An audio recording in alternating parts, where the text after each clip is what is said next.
A paz do Senhor, adolescentes, mais uma aula, lição de número 10, é um tema muito importante, falando sobre o caráter. Então, acompanhe você aí que tem a sua lição, o tema caráter, a melhor herança.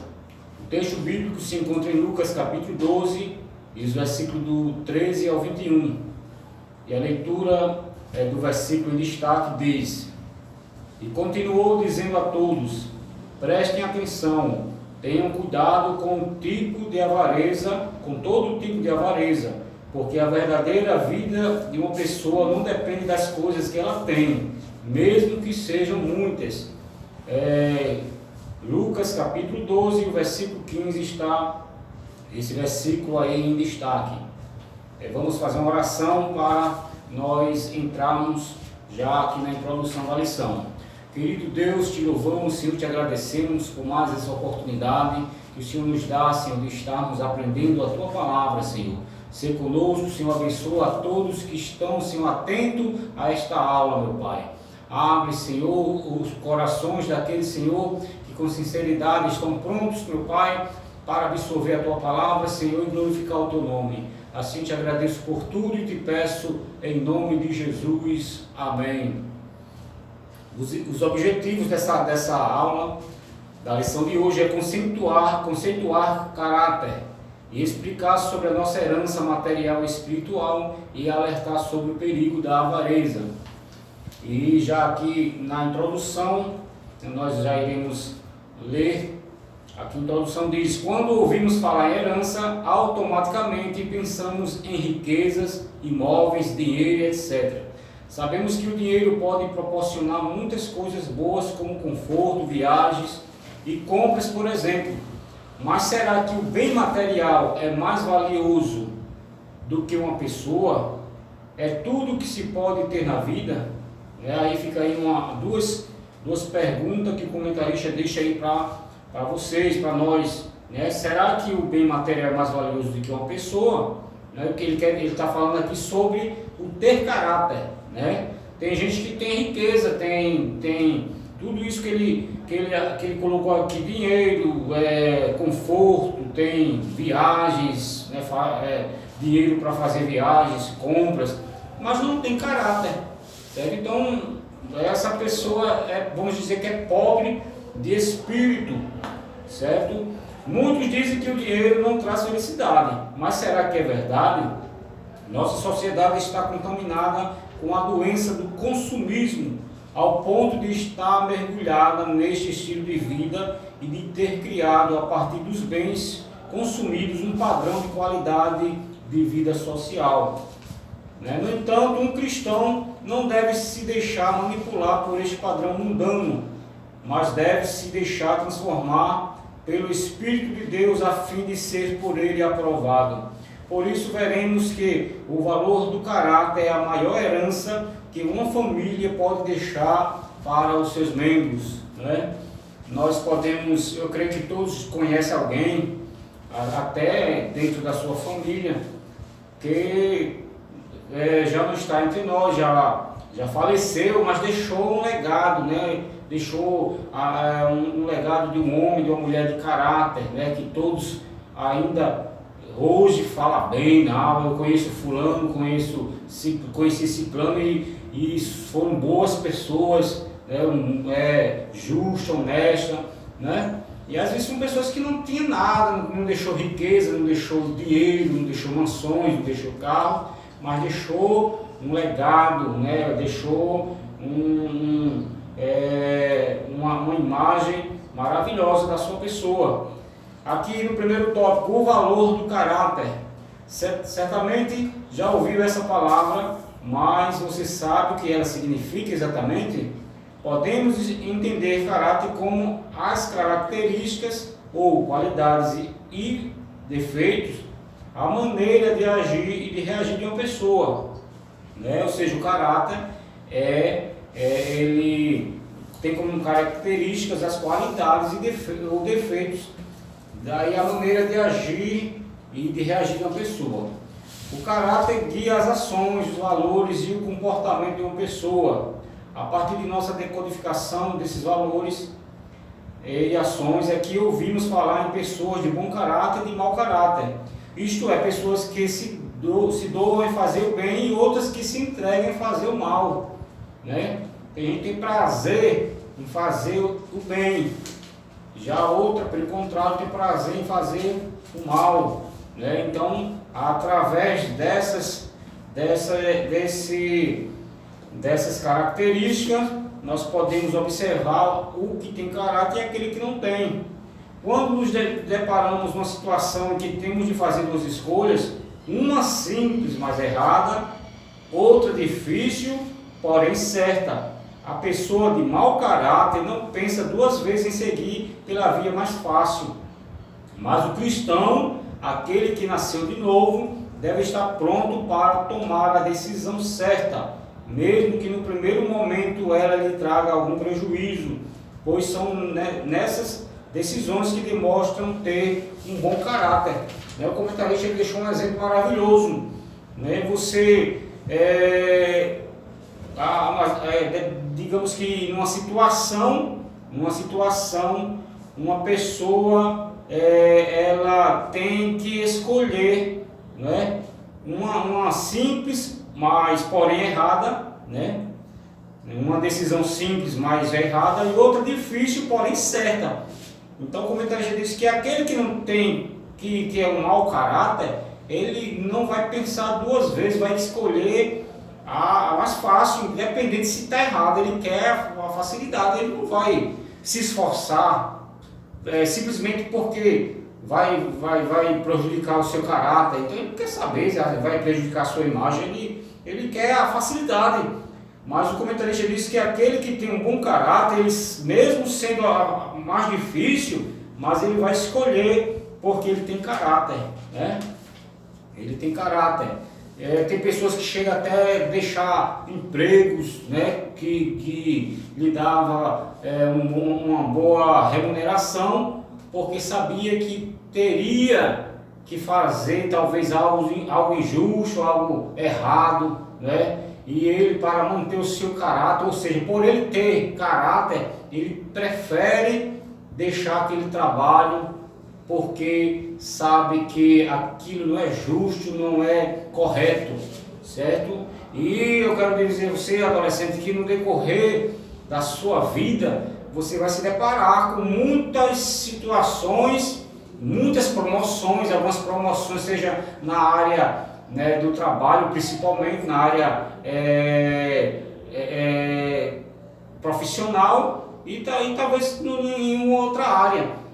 Propostas que vai requerer de você uma transparência no que diz respeito ao seu caráter, E muitos vão dar o prato, vão oferecer o prato, vamos dizer assim, a vantagem, e vai ficar observando a sua escolha, a sua decisão. E quando você tomar uma decisão que vai mexer com o seu caráter, aí talvez aquela pessoa, normalmente aquela pessoa que lhe deu aquela oportunidade, vai ser o primeiro a dizer, aquele não tem caráter, certo? É um homem sem caráter, é uma mulher sem caráter. Então temos que ter cuidado, principalmente nós que somos cristãos, que a Bíblia diz que estamos rodeados por tão grande nuvem de testemunhas, A Bíblia nos ensina vários tipos de atitudes e de características que devemos ter para nos desenvolvermos como uma pessoa que produz o fruto do Espírito em sua vida, ou seja, portadora de um caráter que Deus deseja para nós. Essa atitude surge nas pequenas coisas, dentro da nossa família. Assim somos ensinados a tomar as decisões cabíveis. Esse caráter, segundo a vontade de Deus, é a herança de maior valor que podemos receber da nossa família. Então, a herança de maior valor é esse caráter, Deixar essa imagem de um homem de bom caráter, de uma mulher de bom caráter. Se você observar, adolescente, se você observar, o comentarista ele sempre traz ele traz uma explicação, um conselho para vocês, visando já vocês no futuro, numa preparação, vamos dizer assim, ele traz uma preparação para você encarar o futuro, né? Você que lá na frente vai ser um pai de família, uma mãe de família, vai ser ter responsabilidade no trabalho, então ele já prepara vocês para que vocês entrem na área de trabalho, né? No mercado de trabalho, já entrem com caráter. Não que vocês não tenham ainda caráter, mas ele está aqui apontando o futuro, para quando vocês tiverem a sua família, vocês possam ser vistos como homem e mulher que tem caráter, né? De pessoas que tenham caráter, um bom caráter. O cristão é a riqueza. Segundo tópico, certa vez Jesus contou uma parábola para algumas autoridades judaicas que o testavam, dizendo que o homem tinha como objetivo de vida alcançar grandes riquezas e a posse de muitos bens. Ao chegar ao fim da vida, ele tinha tudo quanto desejava, mas ao enfrentar a morte, os seus bens não lhe serviam de nada. Essa parábola está no livro de Lucas, capítulo 12, e o versículo do 13 ao 21, se derem ver essa história, essa parábola, Lucas capítulo 12 e os versículos do 13 ao 21. Com toda a sua riqueza material, Deus não o considerava rico. Esse é um ponto fundamental que devemos aprender na vida. A riqueza material não deve ser mais importante da nossa existência. Estamos vivendo um tempo em que se visa muito o ter, né? Tem que ter um celular melhor, tem que ter uma roupa melhor, tem que ter...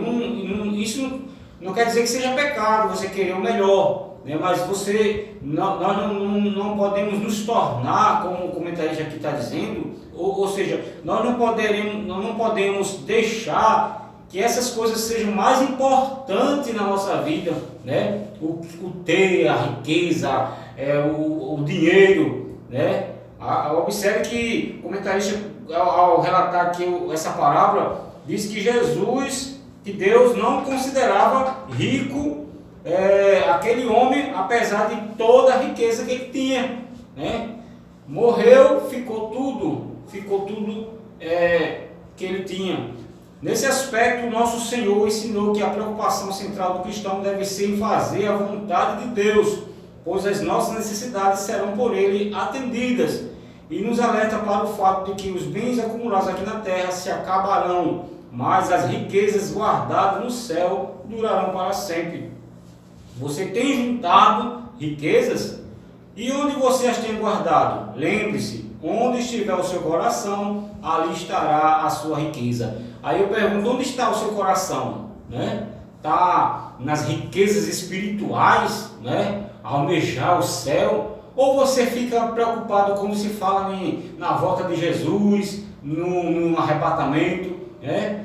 Mas será, irmãos, que tem gente que fica preocupado? Tem, porque se apega tanto às coisas materiais, né? Que não quer morrer, não quer saber do fato de que Jesus virá e tudo isso aqui vai ficar. Não para lembrar que maior é as riquezas celestiais. Por isso que devemos guardar tesouros nos céus, né? Não na terra, isso aqui tudo fica. Imagine você encontrar uma pedra preciosíssima, você achar maravilhoso aquilo. Isso, por mais que seja preciosa, linda, maravilhosa, mas não se compara com as riquezas que Deus tem preparado para os seus, né? Então, felizes são os que têm guardado a sua riqueza, né, no céu e não aqui na terra. E aqui já no último tópico, o perigo da avareza. Observe que a avareza, não sei o que é avareza, vamos ver. Do que depende a sua felicidade? Pergunta aqui o comentarista. Neste mundo sofremos a sedução do sistema consumista em que vivemos. A avareza tornou-se um sentimento comum, um instinto de sobrevivência para os padrões econômicos atuais. Porém, como cristãos, apesar de vivermos nesse mundo, não pertencemos a Ele. Né? Está escrito em João capítulo 15, o versículo 18 e 19, nós não somos do mundo. Por isso não podemos nos conformar com a realidade caótica do mundo que vivemos. E assim, por intermédio das nossas atitudes, devemos influenciar a sociedade e jamais deixá-la que influencie ou transforme o nosso caráter. Tem gente que está se deixando levar pelas influências do mundo. Né? Mãe, eu quero uma roupa nova e meu filho, não faz nem 2 meses que eu comprei uma roupa, não, mas eu quero porque o meu amigo, a minha amiga tem, o meu amigo tem um computador novo e eu quero também trocar e tal. Aí fica sendo influenciado pelo modo de vida do mundo, né? Pelo modo de vida do mundo. A avareza nos afasta da vontade do Senhor, pois ao avarento falta a generosidade para com o próximo. Ao invés de dedicar amor ao seu semelhante, o avarento dedica o seu amor, dinheiro e as riquezas. E o pior da avareza, do avarento, é que além de ele querer o melhor, ele ainda debocha de quem não tem. Ainda debocha, né? Faz questão de enfregar, né? Na frente de todo mundo que tem um celular melhor do que aquele outro, do que aquele pessoa, ou um celular, ou uma roupa, ou um carro, né? Faz questão de mostrar. Então, por isso que a comentarista aqui diz que Deus, né? Que diz que Deus aqui, ele não concorda, não é? A vontade do Senhor, ou seja, afasta a vontade do Senhor de si, né? O avarento. Ao invés de dedicar amor ao seu semelhante, o avarento dedica o seu amor, dinheiro e as riquezas. Falando com seus discípulos, após o jovem rico se despedir tristemente, Jesus afirmou: e digo ainda que é mais fácil, mais difícil um rico entrar no reino de Deus do que um camelo passar pelo fundo de uma agulha. Né? A Bíblia ainda afirma: pois o amor ao dinheiro é uma fonte de todos os tipos de males. Olha para aí, é perigoso, né? Perigoso. Tem gente, eu conheço pessoas que por amar o dinheiro, deu rasteira, no modo de falar, traiu, né? Às vezes até o seu colega, criou uma situação para que aquela pessoa saísse daquela posição no trabalho para assumir o lugar dele, tudo por amor ao dinheiro. Né? Então, 1 Timóteo 6,10 diz que o amor ao dinheiro é uma fonte de todos os tipos de males. Portanto, à luz do Evangelho, devemos aprender com a nossa família os valores de rejeitarmos a ganância, a avareza e cultivarmos um bom caráter que glorifique ao Pai Celestial. E já concluindo, na conclusão, veja aí, o caráter é a melhor herança que podemos esperar dos nossos pais. Que possamos aprender em nossa família todo o ensinamento a respeito de uma vida de satisfação em Deus. Por isso devemos fugir do perigo da avareza e reter um bom caráter forjado pelos ensinamentos da palavra de Deus e sob o cuidado dos nossos pais. Eu costumo sempre dizer o seguinte, né? Eu não sou hipócrita de achar que todos têm uma família maravilhosa, que todos da família, que tem uma família, tem um pai que tem caráter, uma mãe que tem caráter. Infelizmente, a família que não tem pai que, às vezes, o filho tem um caráter, a mãe e o pai não tem. E às vezes o pai tem, o filho, a mãe não tem. Sempre há famílias que há uma deficiência nesse sentido. Irmão, mas o que eu posso fazer? Comece por você é um adolescente, né? Comece a ter caráter a partir de agora, né? A partir de agora, né? Então, tenha caráter na escola, seja uma pessoa de caráter na igreja, no colégio, na faculdade, no trabalho, né? Independente se alguém da sua família não tem, né? Eu não estou apontando família de ninguém, eu não conheço a intimidade de ninguém, mas eu também não posso dizer que todas as famílias, todas as famílias têm o seu meio, em seu meio, só pessoas que têm caráter. Não, tem família que tem muita gente que não tem caráter, infelizmente. Mas eu quero me dirigir a você, que é um aluno da escola dominical, né? Se você tem caráter, Amém. Continue sempre assim, porque Deus vai te abençoar e vai abençoar a sua família através de você. Então que Deus abençoe, uma lição maravilhosa, né? Que vai te ensinar qual é o verdadeiro caminho para o céu. Então Deus abençoe você, Deus abençoe a sua família. Amém.